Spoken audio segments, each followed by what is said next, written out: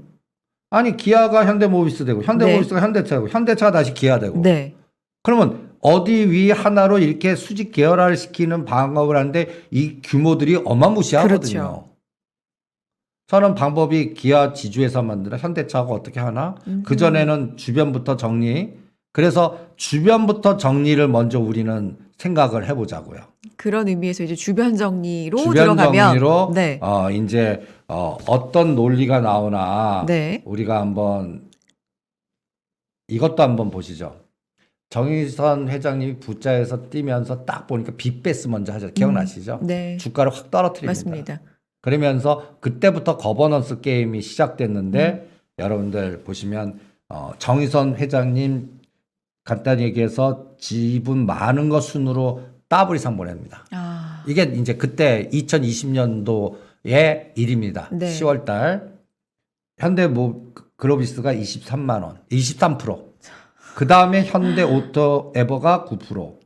그 다음에 엔지니어링 11%인데 이거는 비상장. 그래서 이거는 언제 건들까가 이번에 건드리는 거고요. 이 당시에 여러분들 이 그래프를 보면 놀라실 거예요. 현대 글로비스가 거의 12만 원에서 23만 원.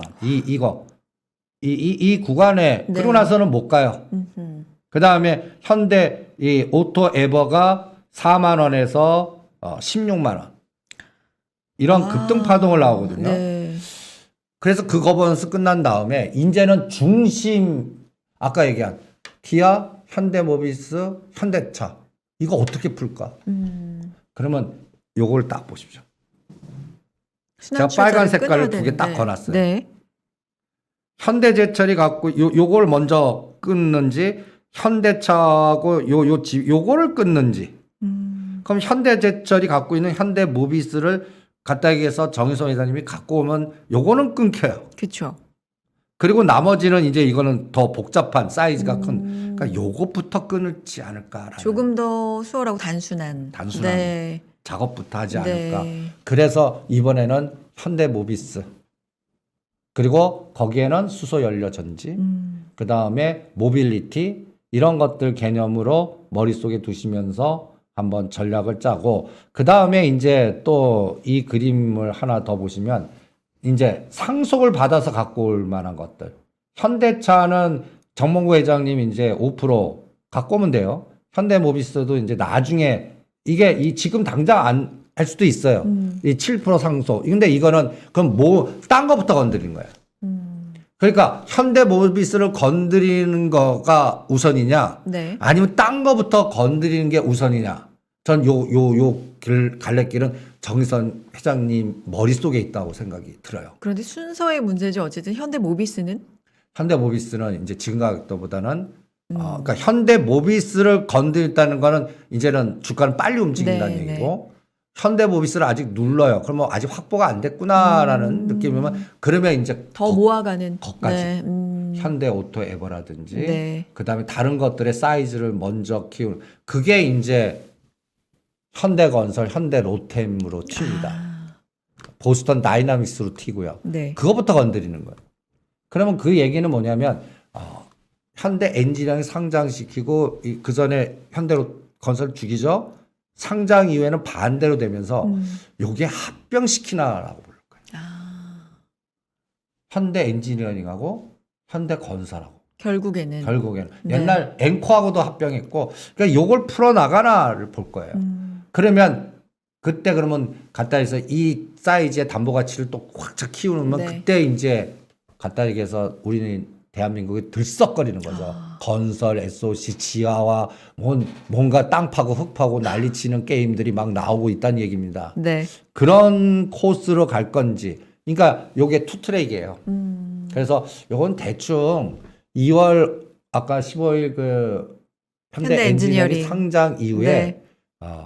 현대로템이나 현대건설 주가 보면 그러니까 그래서 제가 이럴 때 또 시장한테 물어라 그랬지 세 개를 다 사봅니다. 아하. 그리고 이렇게 XY축에 놓고 삼각형을 노상 그려요. 네. 그럼 어떻게 먼저 튀는 이게 나옵니다. 그러면 그게 그 시나리오대로 갈 가능성이 확 높아지는 거군요. 이거 똑같이 한 거 똑같아요. 네. IT 움직일 때 LG노텍과 DB하이텍이 같이 X축 건데 DB하이텍은 제자리 뛰는데 LG노텍은 더블 갔어. 그럼 일로 이동. 이제는 DB하이텍이 움직이지 않습니까? 그렇죠. 그거하고 비슷한 거거든요. 아하. 그러니까 그런 시장에다가 물어보는 감각으로 전략을 짜시면 네. 뭔가 이제 현대차 그룹은 마치 이건희 회장님이 신경 쓰러지신 이후에 급급하게 상장시키면서 거버넌스에 쭉 해갖고 이게 이제 제일 모직 합병까지 가서 또 삼바 분식해갖고 법률까지 이런 게 순식간에 초기 조건이 네. 이런 게 났듯이 이제는 현대그룹 차례예요. 아하. 현대그룹 차례. 그러면 현대그룹은 삼성이 당한 걸 쫙 봤을 거 아니에요. 그렇죠.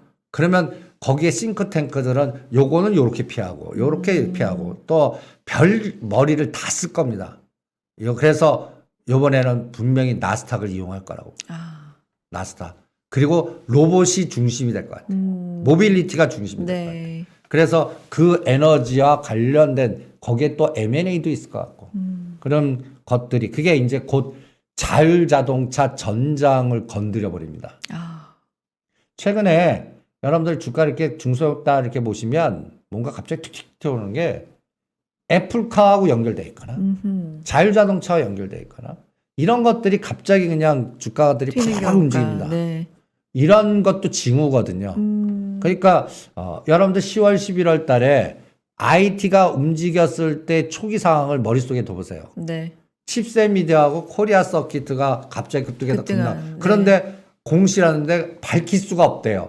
어마무시한 매출인데 비밀 조항 때문에 밝힐 수가 없습니다가 12,000원, 15,000원 사이에요. 실적 그러면 어마무시해. 그러고 나서 몇 개월 만에 33,000원 간 거예요. 그러면 이쪽도 이제 갖다 얘기해서 로봇, 전장, 그 다음에 IoT, 사물 인터넷 네. 이런 것들과 연결돼서 심지어는 대통령께서 콜라보 얘기까지도 하지 않습니까? 그렇죠. 현대차하고 삼성하고 콜라보 해라. 주요 기업들 모였을 예, 예. 때. 네. 그리고 이제 또 1월 15일에서 20일 코스 보면 우리가 이제 뭐가 중동에서 수주해 오는지 이제 그 규모도 알 거 아닙니까? 규모가 작으면 방위 청장까지 VIP가 갖겠습니까? 그러니까 요것도 그게 하나의 시발점이 될 수가 있어요. 이걸 어떤 느낌이 뭐냐면 여러분들 북한이 미사일을 계속 쏘는데 관련된 북방주들 별로 신경도 안 써요. 연초에 그러니까요. 그러니까 그거는 다른 에너지를 벌써 밑에서 깔고 네. 그쪽은 무시한다는 얘기예요. 그러니까 이런 부분도 우리가 고민하다 보면 저는 금년에 이장이 3,500을 뚫는 중심은 전차군단이다. 벌써 이 시장을 알려주는 것 같아요. 전차 군단이다. 예. 네. 근데 그 중에서도 문제는 뭐냐? 네. 이 전차군단에 이런 종목이 가면요. 그동안 금년을 급등했던 코스닥 종목들이 박살이 나요. 이게 같이 가지 않습니다. 이게 그러니까 K자 그동안 1년 동안 이 삼성전자 SK하이닉스 죽이면서 해갖고 그 종목장으로 그냥 순환시킨 게 코스닥 아닙니까? 그렇죠. 2차 전지, 예를 들어서 뭐 에코프로 첨보 다음에는 또 메타버스 게임, 오징어 게임 이렇게 해서 이게 딱 11월 달에 딱 끝나요. 그 묘하게 10월, 11월에 삼성전자 SK 외국인 매수로 바꾸면서 끝나. 바뀌면서 예. 그쪽은 상승세를 예, 예. 멈췄다. 예. 그러면 오늘 같은 경우는 뭐 2차 전지의 날이라 해도 과언이 아니었고 낙폭 과대는 기술적 반등이겠죠. 1억 원. 의미는 기술적 의미는 반등일 기술적 반등 뿐이다. 차원이지 이제는 주도주 차원은 아닌 것 같아요. 오히려 주도주 차원은 차량용 반도체, 전장, DB하이텍을 비롯해서 예, 네. 저는 오히려 그 IT가 주도라고 봅니다. 그리고 여기서 이제 현대차그룹의 거버넌스와 연결돼서 자동차 섹터까지 연결되고 이게 이제 요번에 대통령께서 가셔서 중동 쪽에 수주 쪽을 건드려 버리면 네. 그러면은 조선, 철강, 건설 이런 것들이 이제 그 에소시아 같이 연결해서 우리나라 성장률을 건드리는 거거든요. 그런 것들을 건드리다가 이 지금 1월 중순부터 3월 달 만기 때까지 이 읽어보는 가장 중요한 포인트일 것 같고요. 네. 거기서 진짜 금융 투자가 그쪽으로 들어오나. 그리고 그 시점에 한중 지수 발표하면서 펀드가 만들어지나. 그다음 한중 반도체 지수 이런 것들이 만들어. 그리고 거기까지도. 그때 이제 네. 또 상해 쪽이 이 주가들이 막 치고 나가면서 네. 3월 공작 회의 때 뭐 여러 가지 우리가 모르는 그러한 변수들이 자꾸 나오나. 이게 이벤트 드라이븐 전략이 벌써 이걸 알고 있는 뭐 싱가포르나 홍콩에서 이 우리나라 갖고 네. 움직이는 펀드 매니저들이 요새 보이지 않게 삼성전자 SK하이닉스 만지는 거 보면요. 얘네들 귀신 같아요. 우리를 털리게 만들어요. 어? 그러니까 요때 못 가게 하고 요쪽 당겨버리고 그 다음에 다시 한 단계 또 계단을 올려놓고 그리고 또 다른 것도 이렇게 순환시키면서 하는 거 보면 참 우리 이거는 입장에서 어렵죠. 그러니까 어려운 이거는 거죠. 파생의 포지션이나 이런 걸 모르면 우리는 털리게 돼 있어요. 요번에 한 며칠 전만 하더라도 또 그냥 미국 증시 그다음에 양적 긴축 뭐 이렇게 해갖고 공포 환율은 1200원 뛰지 그다음에 10년짜리 국채금리는 1.8을 치고 나가지 막 이러니까 덜덜덜덜 매도. 맞아요. 그러고 나서 2, 3일 지나보니까 이게 뭐지 이런 꼴이 돼버린다고요. 그러니까 지금 시장을 읽으시려면 네. 그 파생의 롱숏의 포지션의 미결제학적인 변화를 읽지 않으면 항상 뒤통수 당한다라고 생각합니다. 파생 시장을 좀 읽어야 네. 전체적인 시장 흐름을 알 수가 있다라고 말씀해 주셨고 사실 오늘 이 현대차 그룹의 뭔가 거버넌스적인 문제를 좀 다루느라고 굉장히 흥미로운 시간이었고 근데 좀 다른 이야기들을 못한 게 많아요. 좀 세부적으로 뭐 예를 들면 뭐 카카오도 말씀해 주셨지만 지난주에 카카오 살 때 되면은 또 말씀해 주시겠다 했거든요. 오늘 반등 오늘도 기술적 반등이 지나지 않습니까? 모 방송에서 벌써 얘기했습니다. 그렇습니까? 10만 원 깨면 이제 9만 원대는 사라. 지금은요. 그래서 여전히? 지금 9만 원대에서 이제 근데 이것도 기술적 반등이지 추세 전환은 아니라고 보거든요. 그래서 저는 이럴 때 네. 고점과 저점의 17만 원에서 9만 원입니다. 12만 원, 13만 원 정도는 보여요. 근데 추세 전환 아직까지는.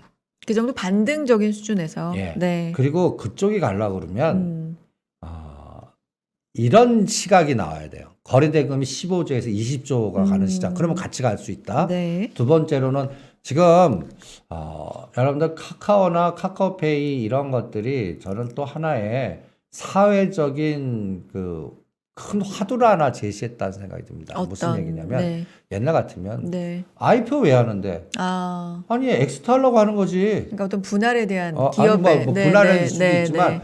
그 우리 젊은 분들의 일부 그 3, 40대 꿈은 빨리 벤처 열심히 해갖고 해갖고 상장시켜서 나는 지분을 팔아갖고 경제적 자원 근데 이제는 이게 왼수가 돼버린 거예요. 뭐? 아니 기업가 정신이 어떻게 없을 수가 있냐. 이런 그리고 기업 분할해서 왜 대주주 탐욕에만 이 모든 게 기유되고 그걸 피해되는 이 소액주주들한테는 왜 이걸 계속 당해야만 되느냐는 이슈가 이제 그렇죠. 그게 또 사회적으로. 알게 모르게 사회적 운동으로 확산이 되는 것 같아요. 아. 그래서 이제 기업가 정신이라는 화두가 네. 나오기 시작하는 것 같아요. 그러면 이건 그냥 돈 플렉스라든지 네. 그 다음에 엑스트라든지 이런 개념에서 뭔가 이제 쉽지가 않은 상태가 될 수가 있거든요. 그러면 이 카카오라든지 네이버라든지 이런 것들은 플랫폼 아닙니까? 네, 그렇죠.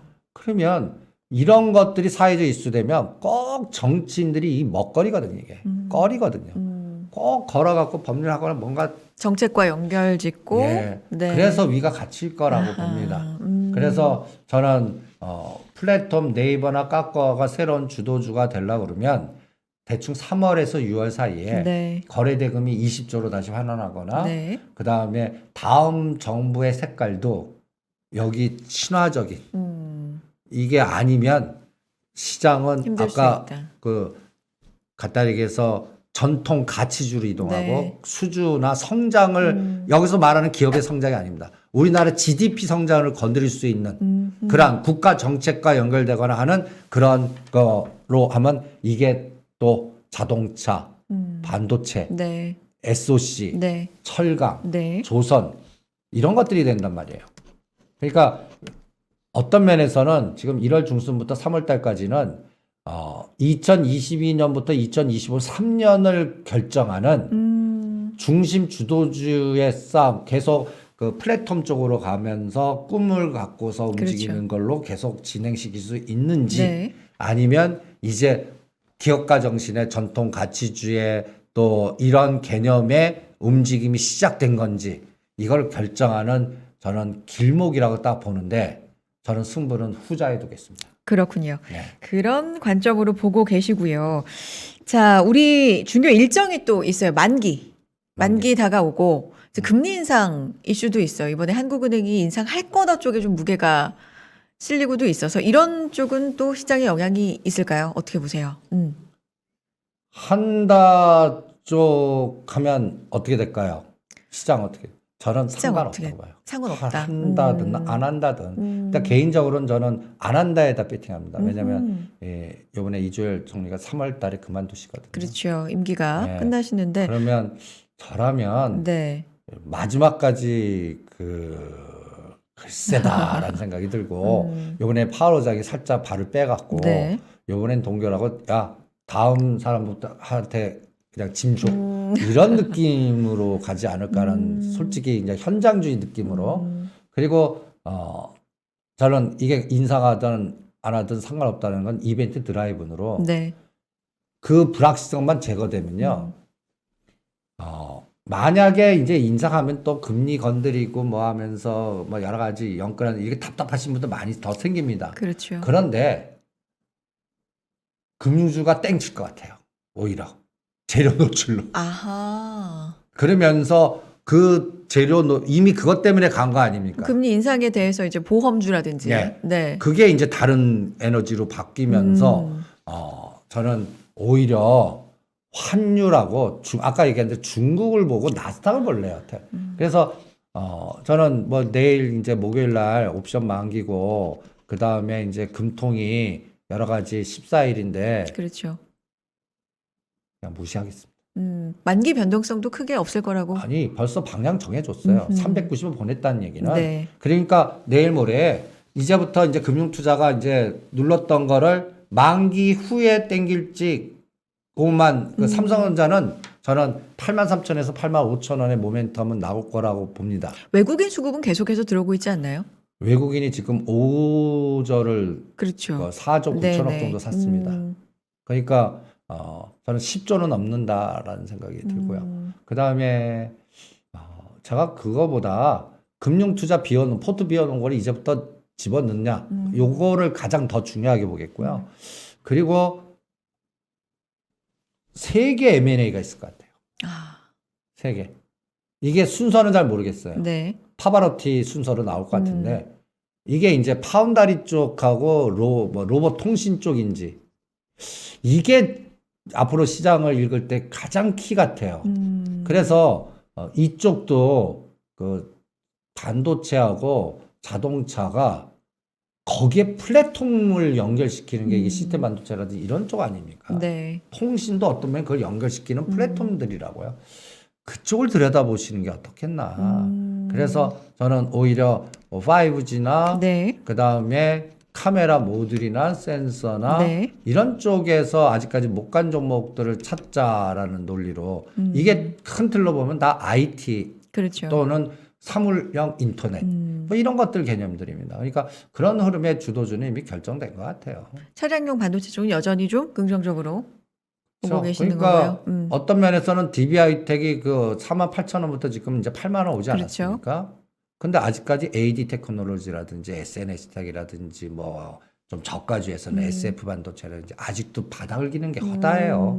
그러니까 그런 것들에 그러니까 이게 끝은 언제나 다 갈 때 딱 보니까 다 바닥에서 100% 가고 200% 가고 그럼 그때 끝납니다. 그런데 아직까지도 아직은 그냥 선도 대장만 보낸 뿐이에요. 그 정도 그러니까 수준이다. 이제 후발 대장들이 나올 때가 된 것 같고 네. 그 다음에 삼성전자의 빅딜 같은 게 분명히 나올 것 같고 그거를 뭔가 어느 시점이나 그래서 이번에는 전장을 같이 보는 게 이게 LG전자를 그래서 또 현대차 이번에 보세요. 11만 원에서 14만 원, 12만 원, 이제 15만 원 뚫으면 네. 이게 전장입니다. 그러면 애플이 180불을 뚫었다는 얘기예요. 네. 그런데 200불까지 가는 20불이 우리 이 전장 관련된 에너지나 차량용 반도체 에너지를 갖다 얘기해서 한 30에서 50%의 상승 에너지, 중저가 옐로칩은 그걸 줄 수가 있거든요. 네. 요새 못 간 것들 중에 갑자기 탁탁탁 튀어오는 게 또 서울 반도체가 탁탁 튀어 올라오고 그러게요. 그러니까 종목들이 막 생겨요. 그래서 시장은 일단은 물주기는 나온 것 같고 거기에서 이제 그걸 상대 가치 전략이라고 그러거든요. 헤지펀드에서는 어떤 게 일갔을 때 이제 이거를 그러니까 전에 이제 우리가 메타버스나 여러 가지 BBIG 할 때 카카오가 넘어갔을 때 카카오 게임즈 보이면서 네. 이제는 카카오 때리고 카카오 게임즈 5만 원짜리를 만들게 이게 더블까지 갔지 않습니까? 그렇죠. 여기도 그 작업이 들어가요. 아, 그러니까 그런 거를 여러분들이 노리는 전략이 어떤가 네. 이렇게 말씀드리겠습니다. 오늘 이 시장 상황 속에서 어떻게 우리가 지금 어떤 시그널을 좀 눈여겨봐야 되는지 그리고 여러 가지 시나리오도 오늘 굉장히 흥미롭게 말씀을 많이 해주셨는데 귀담아 들을 내용들이 좀 많았던 것 같습니다. 자, 일주일 뒤에 우리 여러 가지 좀 이벤트 보내고 또 시장 대비해 보도록 하죠. 대표님 오늘 말씀 고맙습니다. 네.